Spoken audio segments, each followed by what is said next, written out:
₹100 से 1 करोड़ तक की कहानी। राहुल की प्रेरणादायक यात्रा।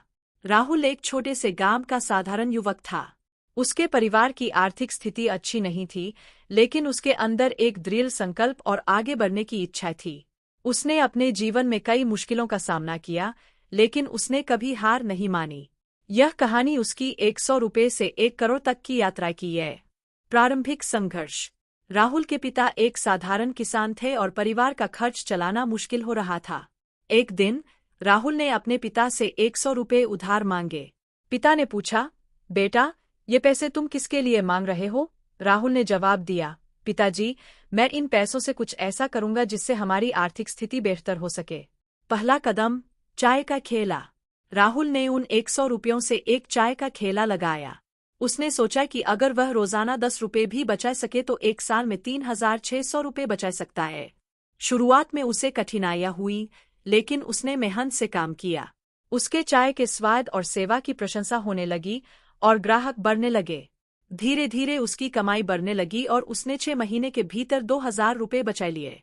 दूसरा कदम, विस्तार और छोटे निवेश। अब राहुल ने सोचा कि वह अकेले चाय बेचकर ज्यादा पैसे नहीं कमा सकता। उसने एक और ठेला खरीदा और अपने एक दोस्त को उसमें काम पर रखा। इससे उसकी कमाई दोगुनी हो गई। उसने कुछ पैसे बचाकर एक छोटी सी किराने की दुकान भी खोल ली। वह हर दिन अपनी दुकान में समय देकर ग्राहकों से जुड़ा और उन्हें अच्छी सेवाएं दी। उसकी दुकान गांव में लोकप्रिय हो गई। तीसरा कदम, शेयर बाजार की ओर। एक दिन राहुल के एक ग्राहक ने उसे शेयर बाजार के बारे में बताया। राहुल को यह सुनकर बड़ा अजीब लगा क्योंकि उसने इसके बारे में पहले कभी नहीं सुना था, लेकिन उसकी जिज्ञासा ने उसे इस ओर आकर्षित किया। उसने अपने एक जानकार से मदद ली और शेयर बाजार की बारीकियां सीखनी शुरू की। राहुल ने अपने जमा किए हुए ₹10,000 से शेयर बाजार में निवेश करना शुरू किया। उसने छोटी छोटी कंपनियों में निवेश किया और लगातार उनके प्रदर्शन को देखा। शुरुआत में उसे थोड़ी हानि हुई, लेकिन उसने धैर्य रखा और सीखता रहा। धीरे धीरे उसने समझ लिया कि किन कंपनियों में निवेश करना चाहिए और किन्हें छोड़ना चाहिए। चौथा कदम, जोखिम उठाना और सही निर्णय लेना। राहुल ने अपने निवेश को बढ़ाते हुए धीरे धीरे ₹50,000 तक का पोर्टफोलियो बना लिया। उसने अच्छे और समझदारी भरे निवेश किए। कुछ वर्षों के भीतर उसकी समझ और मेहनत रंग लाने लगी। उसके निवेश का मूल्य ₹5 लाख तक पहुंच गया। अब उसके पास एक बड़ी रकम थी, लेकिन वह जानता था कि उसे और भी बड़ा जोखिम उठाना होगा।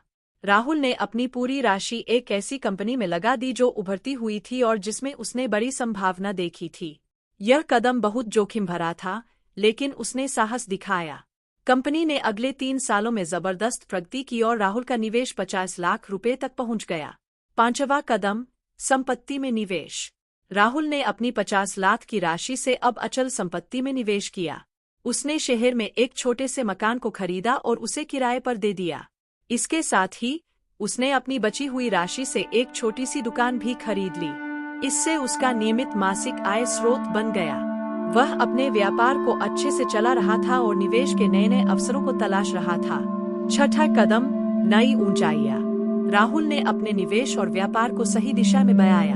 वह नई नई तकनीकों और उद्योगों की जानकारी रखता था। उसने स्टार्टअप कंपनियों में भी छोटे छोटे निवेश किए और उनमें से कुछ कंपनियां बड़ी सफल साबित हुई। इसके साथ ही उसने ऑनलाइन बिजनेस भी शुरू किया और अपनी सेवाओं को डिजिटल प्लेटफॉर्म पर ले गया। अगले 5 वर्षों में उसकी संपत्ति धीरे धीरे ₹1 करोड़ के पार पहुंच गई। यह देखकर गांव के लोग हैरान थे। सभी पूछते, राहुल, तुमने यह कैसे किया? उसने कहा, यह सब धैर्य, समझदारी और जोखिम उठाने की क्षमता का परिणाम है। मैंने कभी जल्दीबाजी नहीं की और हमेशा लंबी अवधि का सोचकर निर्णय लिए। कहानी से सीख। राहुल की कहानी हमें सिखाती है कि अगर हमारे पास थोड़े भी संसाधन हो और हम धैर्य, मेहनत और समझदारी से काम करें, तो हम किसी भी मंजिल को पा सकते हैं। ₹100 से 1 करोड़ तक की यह यात्रा आसान नहीं थी, लेकिन राहुल ने हर कदम पर समझदारी दिखाई, जोखिम उठाया और अपनी मेहनत से असंभव को संभव कर दिखाया। यह कहानी उन सभी के लिए प्रेरणा है जो अपने छोटे से